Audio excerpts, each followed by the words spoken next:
We recap all the offseason moves, the trades, and signings for the LA Kings and discuss how this coming season's roster has taken shape on this episode of Locked On LA Kings. You are Locked On Kings, your daily podcast on the Los Angeles Kings, part of the Locked On Podcast Network, your team every day.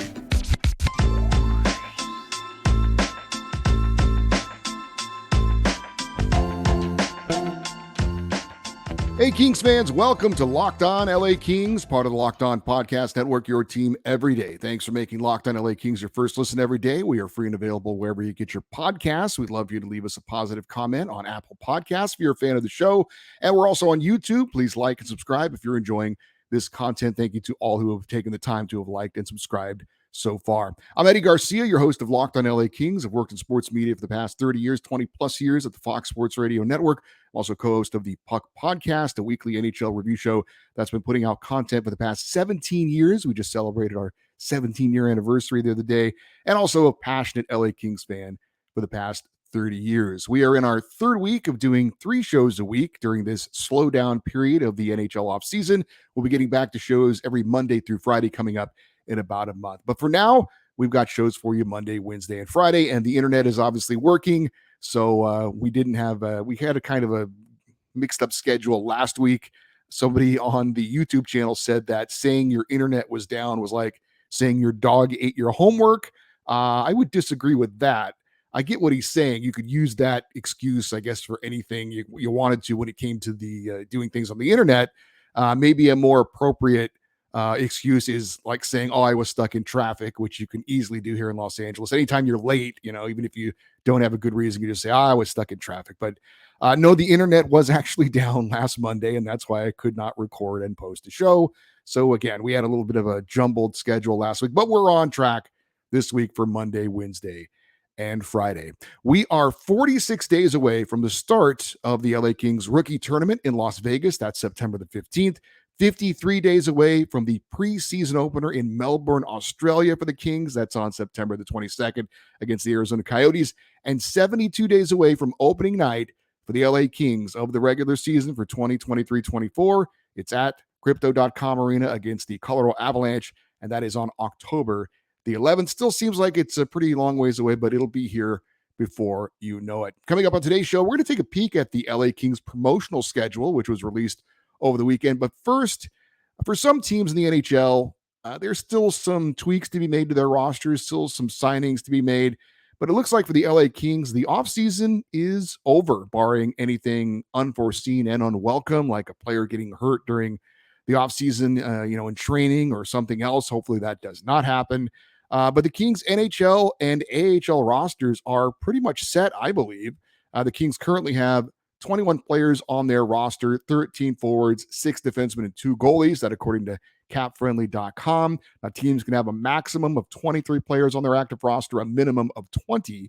Again, according to capfriendly.com, the Kings salary cap hit right now as a team is at $83,376,667. They have $123,333 left in cap space. Now, this is including over $2 million they're paying as a part of Ivan Provorov's salary to play with the Columbus Blue Jackets. We'll talk about that in a minute.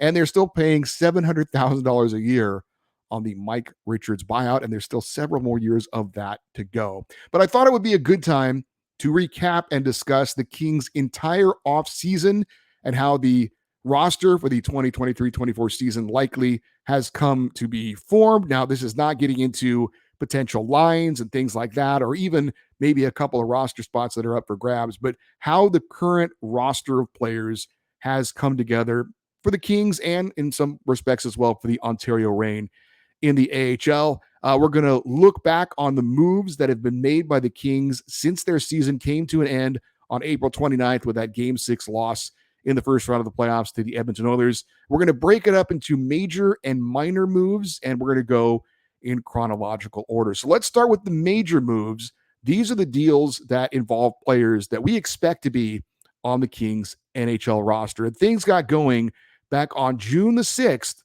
when the Kings were involved in a big 3-team trade with the Philadelphia Flyers and the Columbus Blue Jackets, it saw goalie Cal Peterson, defenseman Sean Walker, defensive prospect Helge Grans, and a second-round pick go to the Philadelphia Flyers. In exchange, the Kings get defenseman Kevin Connaughton, forward Hayden Hodgson, and retained 30% of Ivan Provorov's salary as he was shipped off to the Columbus Blue Jackets. So this was the first major deal of the offseason for the Kings. The priority here was getting rid of the contract of Cal Peterson, making the $5 million a year for a guy who wasn't even on the NHL roster. Obviously, that signing was one of the bigger blunders in the time of Rob Blake as Kings general manager. We've talked about it several times since I've taken over the show a little over a year ago. Whoever gave Rob Blake the advice that was a shrewd move to sign Cal Peterson, a guy who was unproven at the time as an NHL goalie, even really, to be honest, an NHL number 2 goalie, to pay him $5 million a year for the coming 3 years. That was bad advice, and it did not work out. And the Kings absolutely had to shed that contract, and the Kings were able to do it. Now, it came at a price.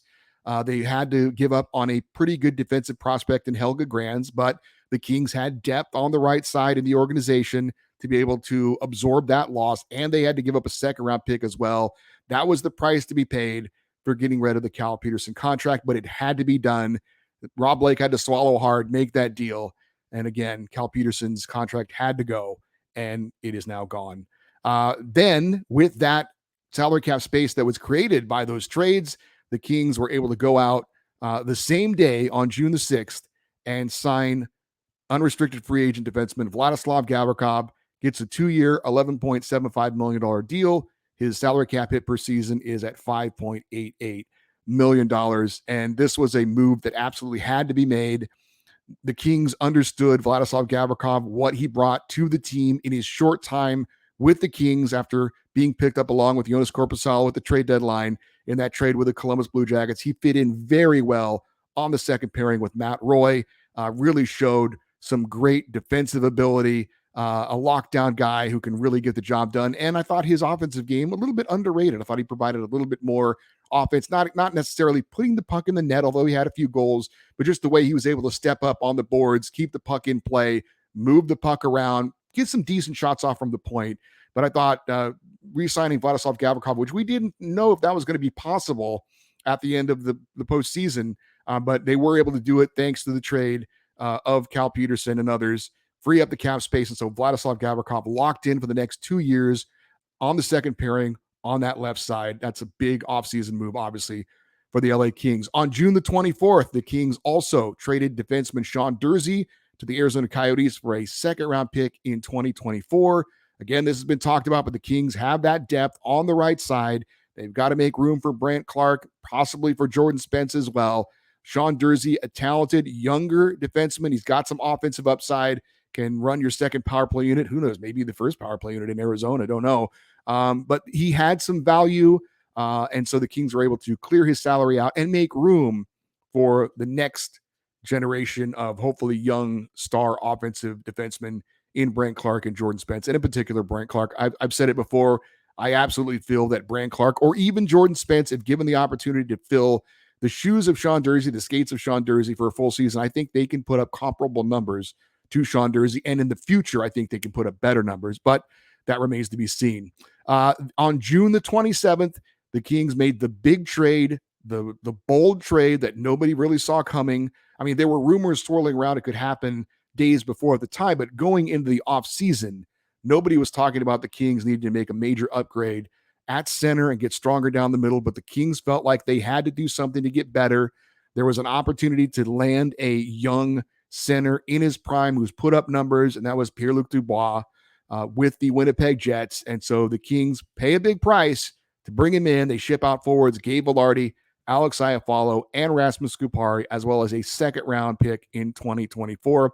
Certainly a high price to pay, but when you're getting a number 2 center in his prime now and for years to come, just turning 25 not long ago, that is a major piece to add.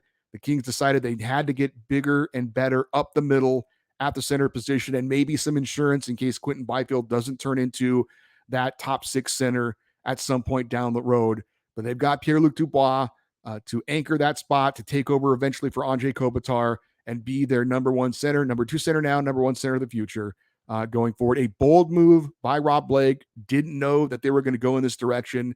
Rob Blake has set himself up for criticism as far as maybe overpaying. We'll see what Pierre-Luc Dubois can bring to the table. But again, a move the Kings decided to make to get better this offseason, to try and compete with those teams in the Pacific Division, the defending Stanley Cup champion Vegas Golden Knights, obviously the Edmonton Oilers, who have been a thorn on the side, the improving Seattle Kraken. Kings felt they needed to do something bold to not only keep up with those teams, but to get better than those teams and advance in the playoffs. And this is the big move that Rob Blake made in the offseason to try and make that happen. The very same day they pull off this trade, they sign Pierre-Luc Dubois to an 8-year extension worth $68 million, $8.5 million cap hit. I know some people are saying that's an overpayment. Maybe in the moment you could make that argument, but again, he's in his prime years. When he gets into year 4 of this deal, it's going to look like a very reasonable deal. When he gets towards the back end of this deal, it's going to look like a great deal. So as things evolve, as the salary cap goes up, I have no issues with this Pierre-Luc Dubois contract. June the 30th, the Kings signed goalie Cam Talbot, 1 year, $1 million. They had already re-signed Phoenix Copley before the playoffs had come to an end.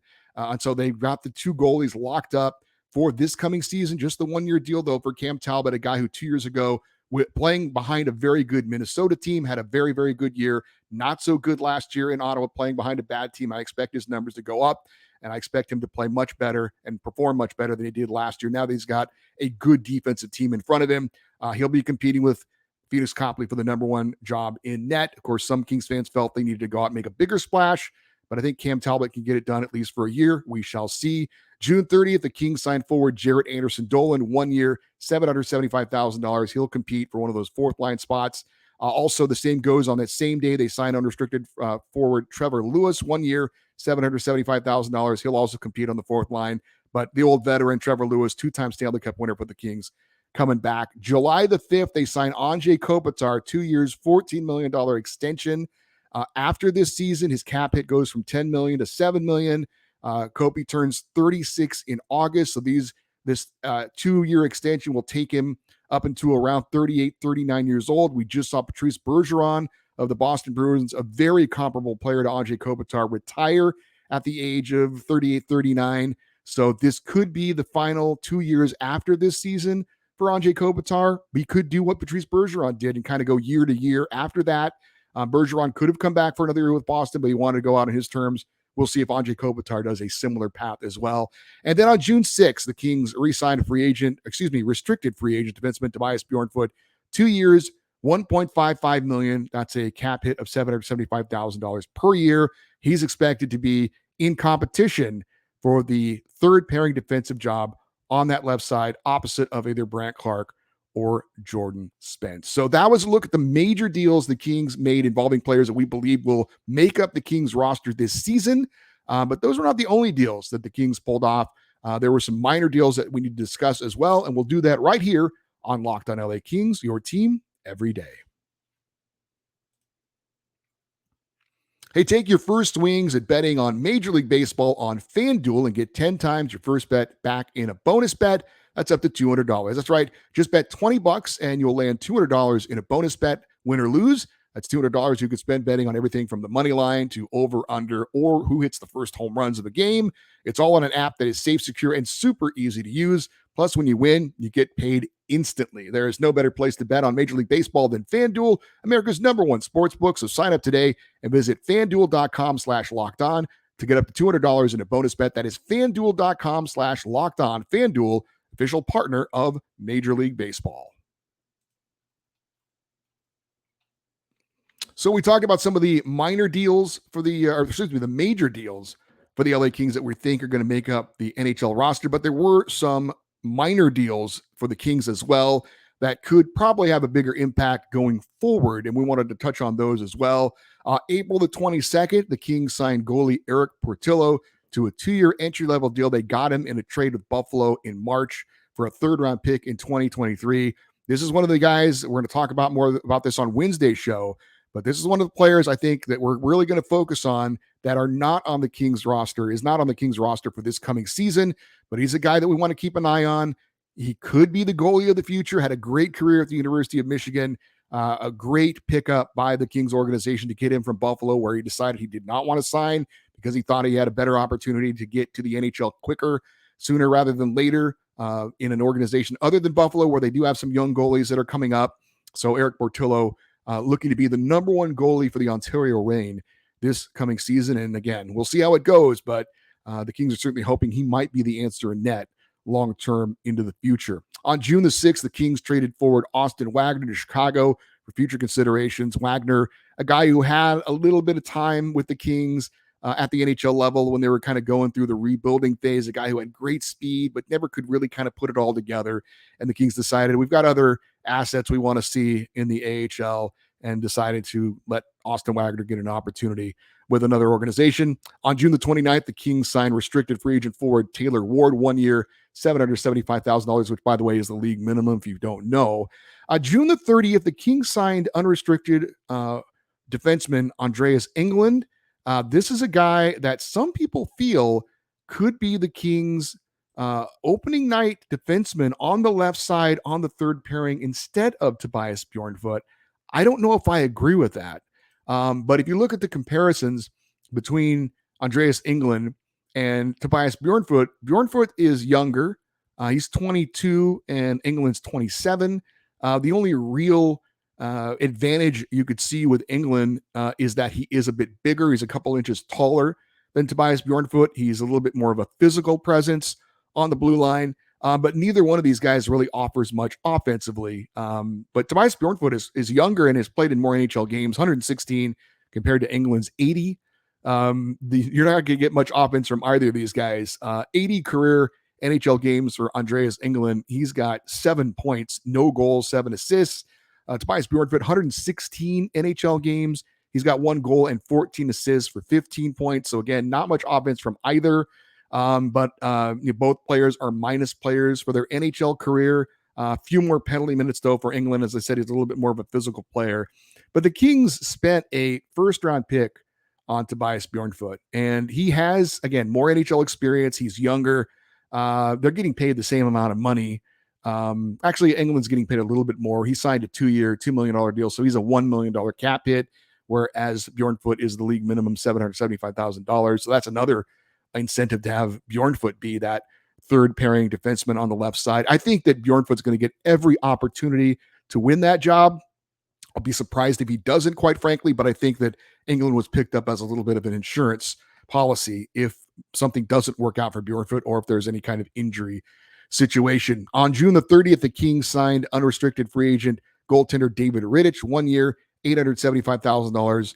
He's expected to be the number 2 goalie and the backup to Eric Portillo in Ontario, but he does have NHL experience, and he could be, if there's an injury to Phoenix Copley or to Cam Talbot, he's a guy who could come in and fill in relatively capably for a short amount of time if there's any kind of illness or a short-term injury to either Talbot or Copley. So some depth in the organization goaltending-wise for the Kings with that signing. June the 30th, the Kings signed unrestricted defenseman Steven Santini, 1 year, $800,000.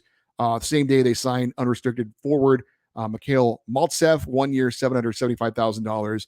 And on July 1st, they signed unrestricted defenseman Joe Hicketts, 1 year, $775,000. I don't know what we're going to see much of those guys at the AHL level. They could be playing in the ECHL for the Kings organization there, the Greenville Swamp Rabbits, just depth players in the organization.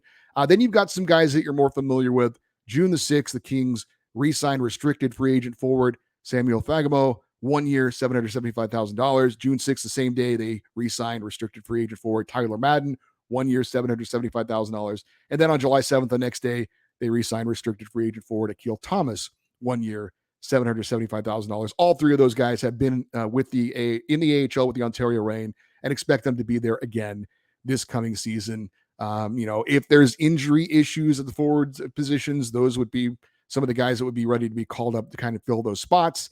But they're kind of being looked at right now, getting another year in the AHL, seeing if they can continue to develop and see where their careers go after this coming season. The LA Kings released their promotional schedule. Wanted to get into that in just a second here on Locked On LA Kings, your team every day.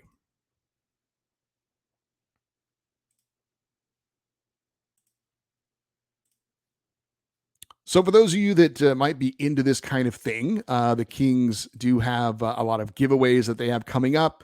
Talked about the promotional schedule being released. So I wanted to go through this real quick for those of you that might be interested in attending a special night involving the LA Kings. They do have a couple of promotions coming up on the preseason, October 3rd and October 7th. They've got magnet schedule giveaway night for the first 5,000 fans. I used to love these in my younger days. We'd put them on the refrigerator and we get to see where the teams are going to play, where they're going to play, when, what night, that kind of thing. These have kind of gone away for me for a couple of reasons. We have our refrigerator now. It's not like the old days where you could put stuff on it. It's like, it looks like it's metal, but it's actually plastic.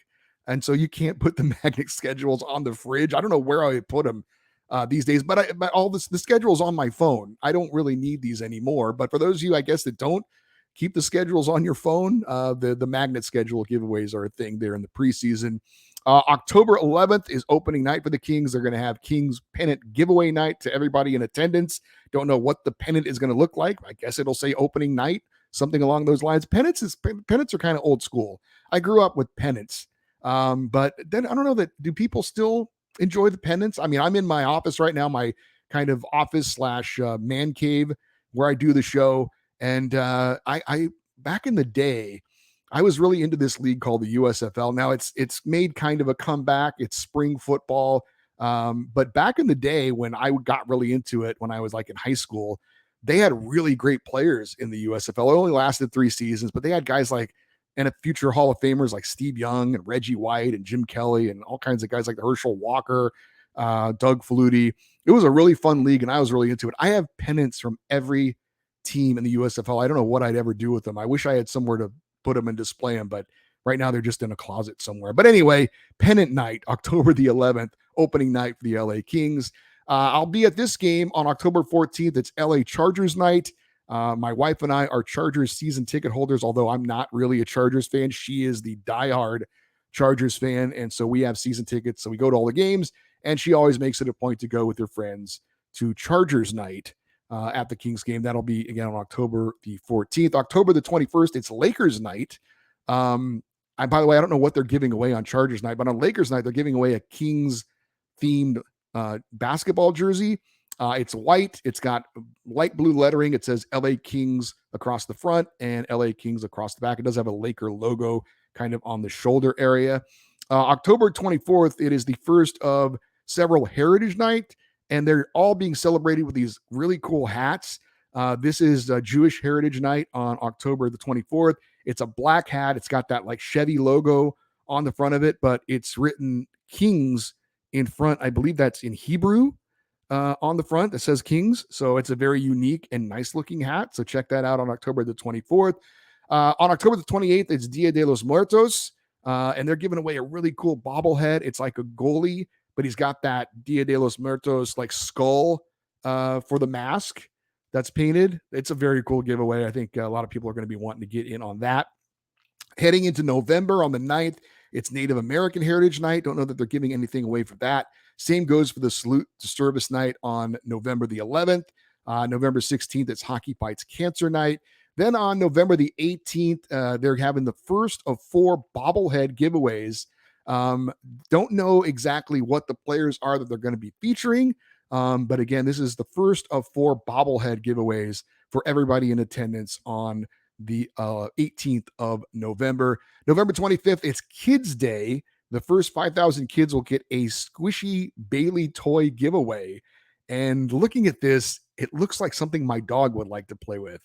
So I don't know. Maybe kids want to play with this too, but that's what it reminds me of. It's kind of a fluffy Bailey, but he doesn't have arms or legs. And I don't know. Then you've got on November the 29th, Salvadorian Heritage Night. That's quite specific. I didn't know we had a large Salvadorian community here in Los Angeles. I know Los Angeles is obviously a multicultural city. I know here where I live in San Pedro, there's a large Croatian population here. My wife actually has as part Croatia. Her grandparents are from Croatia. We visited Croatia to see the little town that they were from, which was very cool.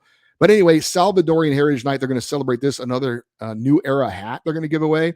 I believe it's in the colors of the Salvadorian flag, which I believe is gold and blue. Anyway, this hat is gold and blue. It's a black hat. It's got that Kings like Chevy logo on it with blue and gold Kings writing on it. Very cool hat. December the 3rd, season ticket member appreciation night. I think every night should be season ticket member appreciation night, as I am a season ticket holder for a team here in LA, and I know how much we spend on that kind of stuff. December the 20th is the number 2 of 4 bobblehead giveaways. That's for everyone in attendance. So you've got the number 2 bobblehead of the 4. Then you've got December 23rd, the Christmas themed giveaway. It's a mini snow globe for the first 10,000 fans. It's got Bailey holding a hockey stick with a beach and palm trees in the background, which makes no sense that it's a snow globe when you shake it up. But hey, it's a holiday theme thing, so whatever. Then on December the 30th, you've got Japanese Heritage Night, another awesome, cool hat they're giving away. It's a black hat. It's got a red circle on the front, for the Japanese flag, the rising sun. And then it's got the Kings Chevy logo with Kings written in the Japanese characters across the front. Very cool hat. Into the new year, you've got January the 4th. It's Dodgers Night, where everybody in attendance gets a Dodgers themed baseball jersey, but it says LA Kings across the front, says Dodgers on the back, and it looks like it's kind of a light blue color, which is interesting, but it's a cool looking jersey. January the 20th, it's Star Wars Night. You get a retro lunchbox with that one, that I assume has got Star Wars and King stuff on it. I'm a huge Star Wars nerd, and I had a Star Wars lunchbox just like this back when I was a kid, so I might have to get in on that. January the 22nd, you've got LA Rams Night. So just like they had the Chargers Night earlier, you've got the Rams Night there. February the 10th, it's the Lunar New Year. It's the year of the dragon, apparently. And it's another one of those cool Black Kings hat, that Chevy logo in the front. And it's got like a multicolored dragon on top of it. February 22nd, Black History Celebration, not a giveaway for that. Then you've got on February the 24th, the third of the 4 bobblehead giveaway nights. And that's a freeway face-off against the Ducks. Into March 3rd, it is King's Day and Bailey's birthday, and they're giving away that same squishy Bailey toy that, again, looks like a dog toy. And then you've got Women's History Celebration on February the 7th. That's March the 7th. March the 9th, you've got Zippy Paws Night. It's a dog toy giveaway for everybody in attendance. It's in the shape of a hockey stick, but it's a plush thing. We just got a new dog. He loves playing with toys, so I'll have to try and get in on this. On March the 9th, another cool Heritage Night hat giveaway. This is Filipino Heritage Night, a black hat. It's got a Kings logo on the front, but it's got, if you know the Filipino flag, it has like a sun, a golden sun on their flag. And so that's on the front of the Kings hat with Kings written across the front. Very cool hat. I love all the hats they're giving away on these Heritage Nights. March 19th is Pride Night. They're giving away rainbow-colored pom-poms to the first 10,000 fans. March 20th is LA Galaxy Night, the MLS team.